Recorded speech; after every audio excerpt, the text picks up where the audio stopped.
divert us away from the 210 freeway. And yeah, what is the play for the suspect right here? There hasn't been anyone. He must realize that there hasn't been anyone below him for quite some time. All right, we're really having trouble. We could get the spotlight back from. You see it right there. They're kind of flashing it on and off, and I think they're kind of trying really hard not to, intimidate or agitate the suspect. But now we're, in like a residential area here where these streets might not all go through all the way. There we go. We have a little bit of the spotlight right now, but black vehicle, dark streets, no lights on, 50 miles an hour here. If someone's out here walking their dog late at night or out for a bike ride or whatever, she's just driving around aimlessly. How does this not end in a crash like this? I think the lights, I think he drove into a cul-de-sac here. This is what I was thinking. Okay, vehicle stopped. Let's just hope that he gets out and runs right now. He's backing up. No, he's reversing. Yeah, reversing and continuing. We really would have loved to have just seen the suspect get out and end this super dangerous situation. But nope, he's gone. Yeah, and you can see just how much space they have right now with no units behind them on the ground. Just that spotlight overhead here, but small surface streets here, kind of in the Arcadia area. I mean, like 75 miles an hour, just absolute insanity. Yeah, really. And, as Desmond was just talking about, what is the end game here? Is he planning to perhaps pull over right now and get out, perhaps, and why here, right? Are they out? Well, I think he's backing up. I couldn't tell what they were doing there. Like, it almost looked. We have to go. You guys have to go back and look. I don't know if it was a shadow or if they dropped someone off there, or that's what I was wondering too. What just happened? But it almost looked like someone else might have gotten out. Is he going back to the cul-de-sac? Now back on the run, trying to get out of this neighborhood. I think he kind of got himself into a little bit of a maze here, and trying to get themselves out. Because a lot of these streets probably are not going to go through all the way, but. You see how much space they have. There are no authorities actively in pursuit on the ground. So that's why, of course we don't want to see someone get away, but we'd rather see them get out and run than slam into an innocent person and, see a really bad ending. Mike, you're off the phone. Did you get any info? Yeah, so I just talked to the lieutenant over at Foothill Station. He was gracious enough to take my call while he's still trying to sort all of this out. But he tells me that it was their George units, which we've talked about before, is the Foothill gang units that actually ran the plate. The plate comes back what's called cold plated. So essentially the plate that is on this truck is not belong to the truck, which is a very strong indication that it's what's code 37 or stolen. So that's why they originally started chasing it. So we don't have any of the details about what did the plate come back to, what's the car it's supposed to be on, what was the plate reported stolen, or what's the scenario here. But that's why they don't know much about the driver, is because this wasn't a typical scenario where the plate matches the truck and you have somebody that reported it stolen. Usually if you have a reported stolen, you can go pull that report and figure out the circumstances of how it was taken, when it was taken, where it was taken, all of those things. But because this is a cold plate and because the plate just doesn't match the truck, they don't really have a lot of information about when that swap happened, who may have swapped it, and all of those details that you might get when you have a more traditional type of stolen vehicle report. So go ahead, sorry. So do we know, Mike, if it was a gang unit actually chasing this person initially and then they found out this car is stolen? Or that was the reason they chased it. So the lieutenant tells me that the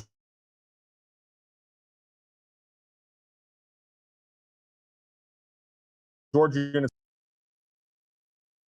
plates, the plates came back cold, not to the right vehicle, and then the George units are the ones that started the pursuit and initiated after that.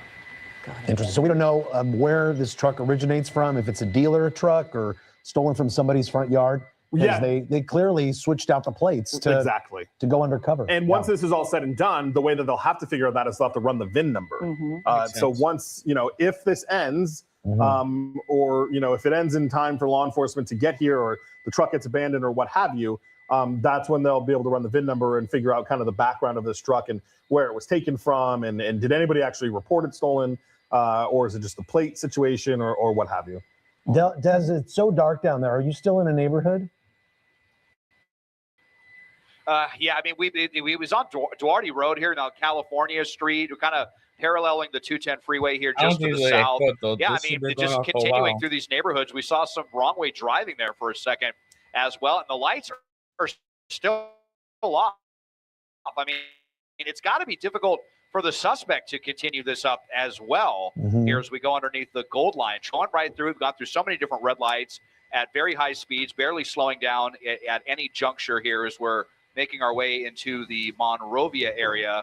And again, we're dealing with those clouds and law enforcement space here, so doing our best to try to keep up with this. It looks like they just made a southbound turn here as down to, this is the slowest I think that we've seen the suspect going right now. But again, just so far away from where this originated, and wondering how much longer this could go on. Obviously, this is a gas sucking vehicle as well. Big Ford Raptor here, definitely not an economy car. So we hope that the gas tank was already on the lower end, and then with the way that they've been driving it as well, they're definitely burning through that gasoline pretty fast. So that's maybe the only hope for this ending. But these vehicles also have a very high capacity. So if the tank was topped off, then he's still got plenty of gas. Making a stop, looks like he's making another turn here onto Monterey Avenue. So, just aimless driving, headlights off, a big tank of a truck here, so much danger, just random maneuvers. Law enforcement still doing an amazing job with their spotlight, keeping up with this. But still, no units on the ground on this one. Desmond, the size of this truck, would you know if this is a V8? Is this something like you're saying? Is it a gas guzzler? I'm guessing it might be, right? Yeah, definitely. And this is a Raptor, which is like the higher performance vehicle as well. I mean, the suspect really clearly has no idea what they want to do here, making U-turns all over the place again, or if they're thinking that they can ditch the helicopter with this, but it hasn't worked so far. So, yeah, I'm not much of a pickup truck person, but I'm pretty sure Raptor is like the top end of the lineup for the F-150. So I'm not sure if it's turbocharged or supercharged, but pretty quick even for a big tank of a pickup truck. They are surprisingly nimble. I mean, you saw how quickly that vehicle is accelerating to up over 100 miles an hour, but it's just about 60 now, this 60 miles an hour. We're back in residential zones.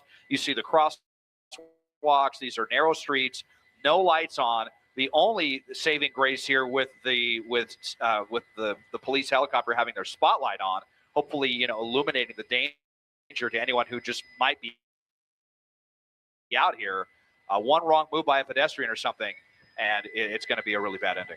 It makes you wonder if this person is staying on surface streets and no longer on the freeways so that he or she can hide from the police, from law enforcement officials, because of the fact that there are so many dark areas, right, on these surface streets in these neighborhoods.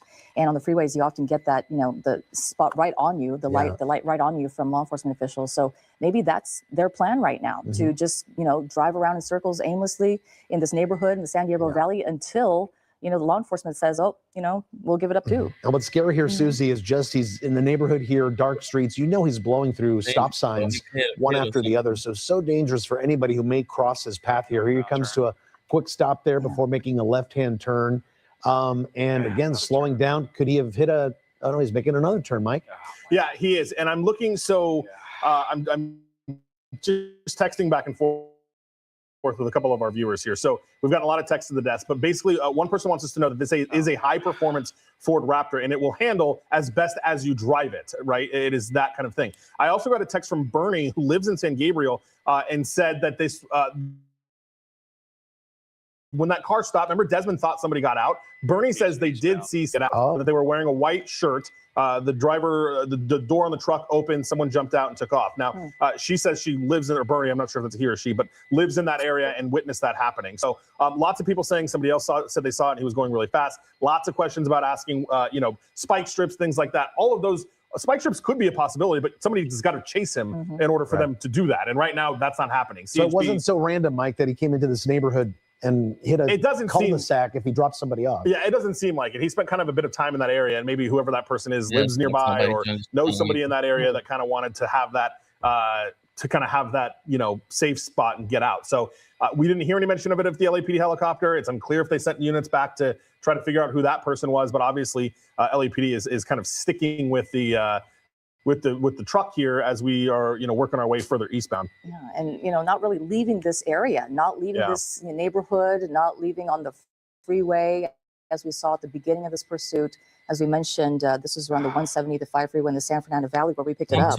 And they drove down quite a ways, and we've been wondering if this person is going to run out of gas at any point after driving so far.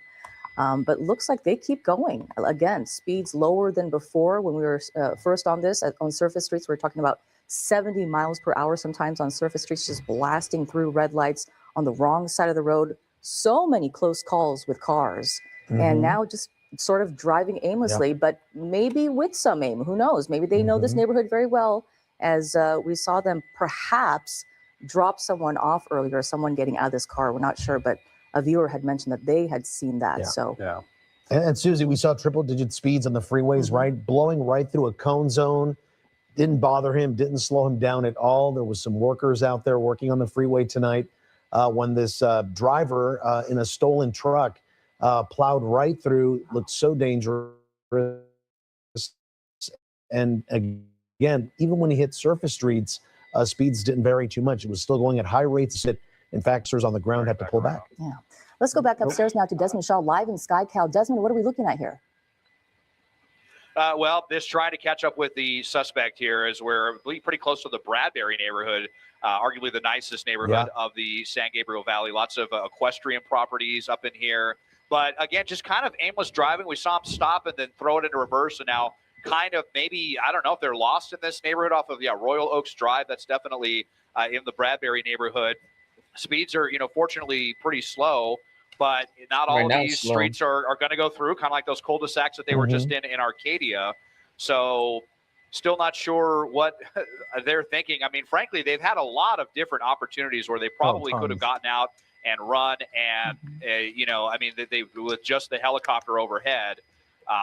But they have decided not to do that and just to, continue with this as here we go again. You see even the helicopter's having some trouble. And look, he gets up to the neighborhood and then just turns back around. I think he hit another cul-de-sac right here. Yeah, Braywood Drive. Yeah. So this suspect is running into a lot of dead ends. And there's definitely going to be here as we're up against, the foothills of the San Gabriel Mountains. So aimless driving continues here. We've got a lot of trees that we're trying to see under and dealing with clouds as well as trying to give law enforcement some space.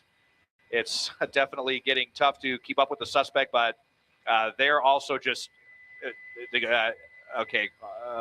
Give me 1 second here. Yep. You see, just as we're looking from like a half mile or so away, they continue. And here we are. But gosh, the lights off and speeds are really, really low now at this point, and that may just be too because the suspect doesn't have their lights on, and it's so dark out here that they can't see where they're going. So it's really a miracle that this person hasn't crashed already. We had that super close call in the construction zone that was absolutely insane, and still just winding their way around the Bradbury neighborhood. I think he just go through a fence. I think he just went through a fence right there. On property? It looked like, or well, I couldn't tell actually. I saw a fence post there, but he's going up kind of an alley. And I mean, where's this going to go? We'll see where this spits him out if it does. Are there any flood control areas up there, you think, maybe that fencing could have been blocking off, or an area where water kind of congregates when it rains? It's just so dark out there. It's so hard to tell. But on the right side of your screen, Desmond was just... Was already well.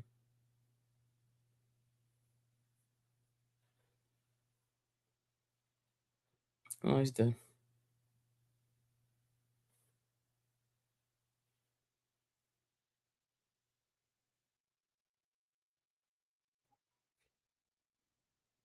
He's westbound going away from us 9 o'clock, Jim. So we'll see what he does. But yeah, that was odd to see him go through that fence.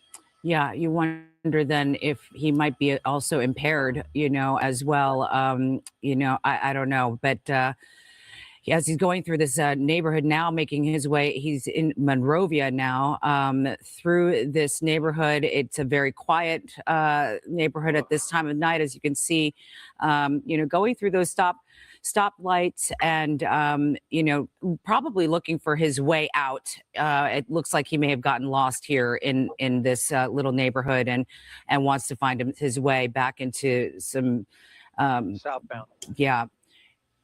I guess more life, if you will. Sucks. But here we go as he's making his way around. I'm sure that this whole neighborhood is wondering what's going on above them with all of the helicopter noise. And we've got the LAPD helicopter that's going to give him night sun every now and then. There you go. Northbound. Just to remind him that he's still being followed. And as he's blacked out going through this neighborhood. It's okay. We're good. And Gil, we know that he's not too close to any freeway right now. When he was on those freeways, he was going well over 100 miles per hour. This guy is just definitely trying his best to get away.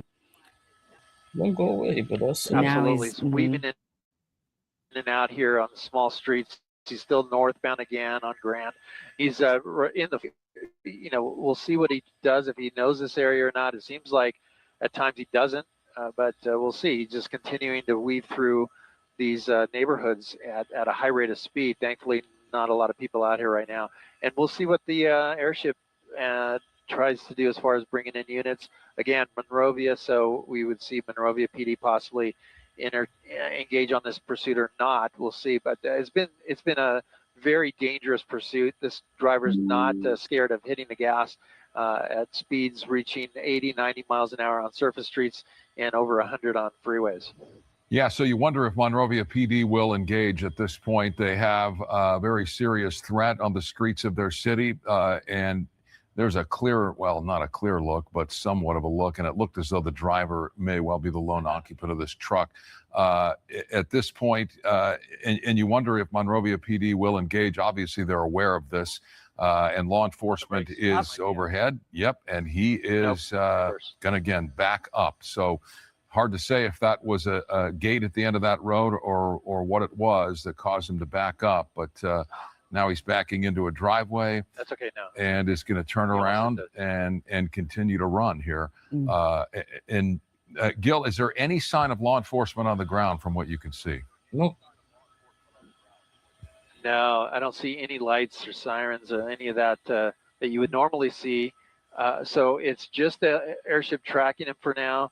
And, it seems like there's no end in sight in this, but as long as he keeps going north here, he's going to run out of territory, though. He only has so many streets that he can go until he hits the mountains. So we'll see if the driver figures that out. He just went down that dead-end street and had to make that turnaround. So this likely is not a familiar territory for this person. Yeah, I guess perhaps he doesn't have any service and he can't get his ways to work. So he doesn't know where he's going and he's stuck up here going around in circles, and going into dead end and cul-de-sacs. But, as we watch this and, at least there's a little relief that there's no one on the road and no pedestrians right now. And at least he's a little bit more inside this neighborhood here of Monrovia, even though he's going in circles and, not really knowing not really, understanding where he is, it seems like. But it's better than being on those intersections where he was, having near misses with accidents and almost hit a pedestrian. I thought that was close enough. When that pedestrian was about to cross the street and he was going like 70 miles per hour. Still rolling here. It looked like the driver turned on the headlights for a second. Is he in a park? Looks like he might be in a park. We can't get directly over, at least right now. It might be. Yeah. Yeah, here he goes. He's on a street going northbound. Maybe it's a parking lot. Yeah, it's, really working his way into the foothills here. And this is going to be a great spot to ditch the vehicle if you're this driver. And it seems again as though that's what he's trying to do, is to get to a place where he can be obscure enough under a canopy of trees to jump out of that truck. Law enforcement you see circling there. And if we don't even see their night sun at this point. This is right up against the foothills, Gil. This driver may well have foot bailed. That you see a vehicle moving with lights on, that's not going to be the suspect. He's been going no lights for the last 30 minutes. Right. Yeah, it looks like he might still be on the move or running. It's hard to say. We see the night sunlight, so we're going to follow that. But there is oh, there he is. Okay, so he's still moving in the truck. Didn't jump out and behind some homes here. But yeah, he's at the furthest stretch of roads here against the hills. Here he is coming to a stop. Let's see if he's going to back up because he may not have an outlet there. So he's going to go back the opposite way. And we've seen it happen multiple times. U-turns and then back another direction. On the brakes there, he's going to continue on that road that borders the hills, and he's going to continue on that for now. So that's going to be, I think that's Alta Vista that he's on. He's got a couple of vehicles. One side, nobody's here. One at least that he passed there. So not too many cars on the street right now, but there he goes, still blacked out. Thankfully, the night sunlight and the airship is directly over him. We can't be over it because of a couple of things, the darkness of the hills, and because the police helicopter is directly over him. We can't be there due to weather as well. All right. Well, Gil, been doing an amazing job trying to keep up with this guy as he's making his way further north and closer to the foothills there, probably wanting to ditch the car there and disappear into the night and wait it out until, he doesn't have night sun over him anymore or any helicopters and everybody goes home. But, the LAPD with their helicopter overhead, they've got night vision as well. So, you can run, but you can't hide. Had he been followed by units on the ground, this thing would have ended half a dozen times already. He's gone down so many dead ends and turned around and wiggled his way back out of it.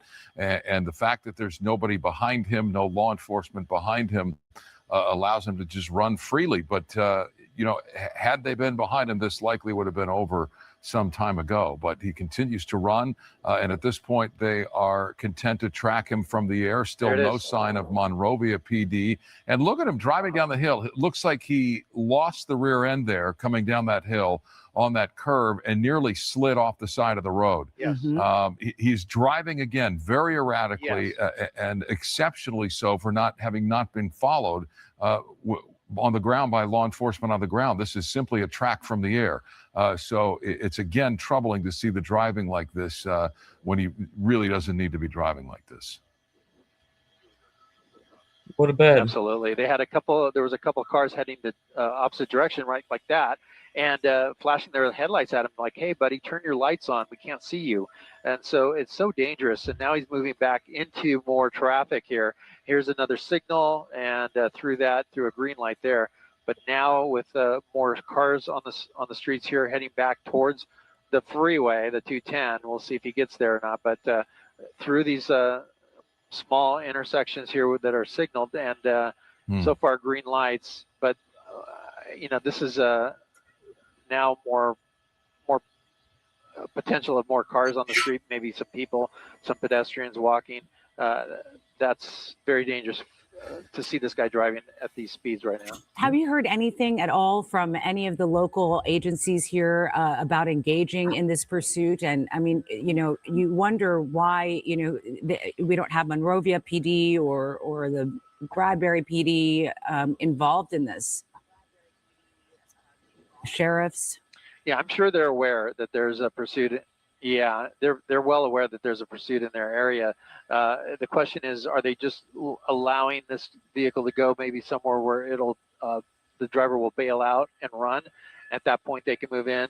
But now that he's back southbound out of the hills, we'll see what they decide to do. There was there's the freeway, the 210. There's certainly options of a spike strip to try to bring it to an end. They could have done that up in the hills, but they decided not to. And it's likely that they were maybe a little bit cautious because he was driving so recklessly that he could drive right at some officers there. Here's some traffic. He's trying to get around through that train there. That looked like the train was active there, the crossing. Went through that. Now he's eastbound here. This is going to be on Duarte. And let's see. He's blacked out pretty well there. Yeah, and follow this road along the way, and you'll pick up the 605 freeway south. So it might take us right back to where we picked this thing up in the San Gabriel Valley. Again, this started in LAPD's Foothill Division, made its way out across the 60 to the 605 south into Whittier before jumping off the freeway and going surface streets northbound all the way into the Monrovia area, where we have seen him driving essentially in circles in Monrovia for the last several minutes, trying to find an escape route, and now coming back down into San Gabriel Valley proper, and now moving eastbound on Duarte. And Duarte is going to take him straight toward that 605 if he continues, and if he's inclined to get back on the freeway. Gil's been saying that CHP indicated clocking him at 150 miles an hour at one point on the freeway. So not afraid to let it loose on the freeway, this driver, as he moves eastbound on Duarte and has the 605 in his sights if he wants it. Boy, yeah, you're right, Micah. And, watching him go into these intersections very carelessly, just going through red lights, there's not a lot of traffic, but all it takes is one driver that's coming through at the same time, and it's all over with. So here's a green light. He's got that. He's going to make a sweeping right turn. Oh, he tried to, I'm not sure what he tried to do there at the last second. Over some speed bumps and down another street here. Still blacked out, and here we go at a stop sign, and not sure what's going on there. It looks like a security guard.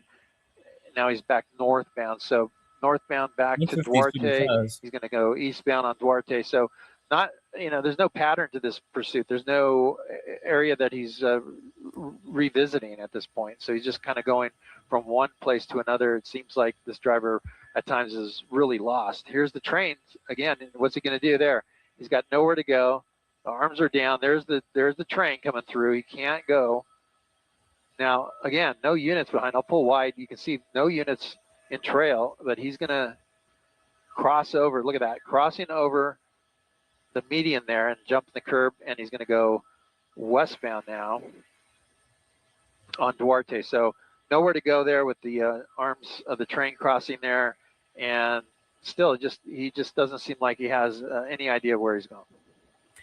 You are watching the KTLA 5 News at 11. I'm Micah Ullman, along with Cher Calvin and Gil Levis in Sky 5, watching this truck that has been stolen and is trying to evade law enforcement. This was initiated by the LAPD's Foothill Division and has moved across the San Gabriel Valley, has been since taken over by the CHP, at which point they backed off, is still being tracked by the LAPD airship overhead, and very erratic driving on surface streets tonight. Obviously also being tracked by Gil Levis in Sky 5, and this was originally a call for a want for a cold plate, and Gil, that cold plate coming back as a Toyota, when in fact what we are watching right now, and overhead a Ford Raptor. So this blacked out car making its way through surface streets. At one point, Gil, you were saying that CHP clocking this on the 605 freeway at almost 150 miles per hour. So a dangerous pursuit, and now making its way through surface streets. Gil? 150, wow. Boy, yeah, look at the speeds here, 70 miles an hour. Again, we have some weather here that's making the picture look a little hazy, but the driver, desperate to get away, still blacked out, making it difficult for other drivers to see him, pedestrians as well. But yes, the CHP took over from the LAPD Foothill Division officers that went into pursuit. It was up in the San Fernando Valley where this started, and ended up going southbound on the 101 freeway. Here's a northbound turn across the tracks, and here's the first officer that we're seeing. He went across wrong side of the road there. You see that move?